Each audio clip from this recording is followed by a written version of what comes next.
নিজের বাড়ির অদূরে বেপরোয়া মোটর বাইকের ধাক্কায় প্রাণ গেল এক পথচারীর। জখম বাইক চালক ও আরোহী যুবক। মঙ্গলবার রাতে মর্মান্তিক পথ দুর্ঘটনাটি ঘটেছে ইটাহারের দুর্গাপুর সংলগ্ন পাহারাজপুর বটতলা এলাকায়।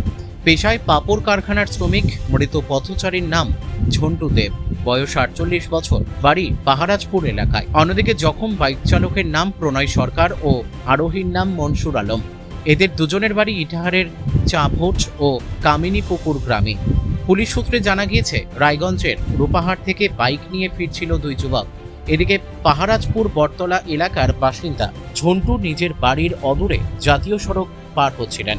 সেই সময় বাইকটি তাকে দ্রুত গতিতে এসে নিয়ন্ত্রণ হারিয়ে ধাক্কা মারে। দুর্ঘটনায় ঘটনাস্থলেই মৃত্যু হয় পথচারীর। পাশাপাশি এই ঘটনায় বাইক চালক ও আরোহী যুবক জাতীয় সড়কে ছিটকে পড়ে গুরুতর জখম হয়। দুর্ঘটনার পর প্রত্যক্ষদর্শী বাসিন্দারা তড়িঘড়ি জখম বাইক চালকদের উদ্ধার করে ইটাহার গ্রামীণ হাসপাতালে পাঠান। পাশাপাশি দুর্ঘটনার খবর পেয়ে ঘটনাস্থলে ইটাহার থানার ট্রাফিক পুলিশ পৌঁছে মৃতদেহ উদ্ধার করে হাসপাতালে নিয়ে আসে। রাতেই মৃতদেহ ময়না তদন্তের জন্য রায়গঞ্জ মেডিকেলের মর্গে পাঠায় পুলিশ। পাশাপাশি জখমদের রায়গঞ্জ মেডিকেলে রেফার করেন চিকিৎসক। আমার নাম শম্ভুনাথ দেব। কোথায় বাড়ি? বাড়ি বেকিডাঙ্গা বটতলা।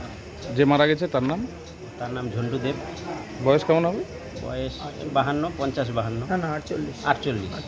তো কি করতেন উনি? উনি একটা প্রাইভেট মিলে কাজ করতেন। কি হয়েছে ঘটনা আছে? ঘটনা মানে রোড পার হইতে দুজন বাইক নিয়ে আসার পথে মানে অ্যাক্সিডেন্ট করে দিয়েছে, একদম সঙ্গে সঙ্গে স্পট ডেট। কোথা থেকে আসছিল বাইকটা, কোন দিক থেকে? বাইকটা রায়গঞ্জ থেকে ইটারের দিকে আসছিল। তো মানে ইনি কি রাস্তা পার হচ্ছিলেন? রাস্তা পার হচ্ছিল, খুব স্পিডে ছিল? স্পিডে ছিল বাইক, খুব স্পিড। তো অ্যাক্সিডেন্টটা হয়েছে কোথায়? একদম বাড়ির সামনেই। কোথায়? এটা বটতলা, পাহারাজপুর বটতলা। এখন কোথায় আছেন? এখন ইটাহার হসপিটালে। পোস্টমর্টমে পাঠাবে? ডাক্তার তাই বললো। পুলিশ এসছে? হ্যাঁ, পুলিশ এসছে। ইটাহার থেকে দিবাকর মজুমদারের রিপোর্ট, কুলিক নিউজ।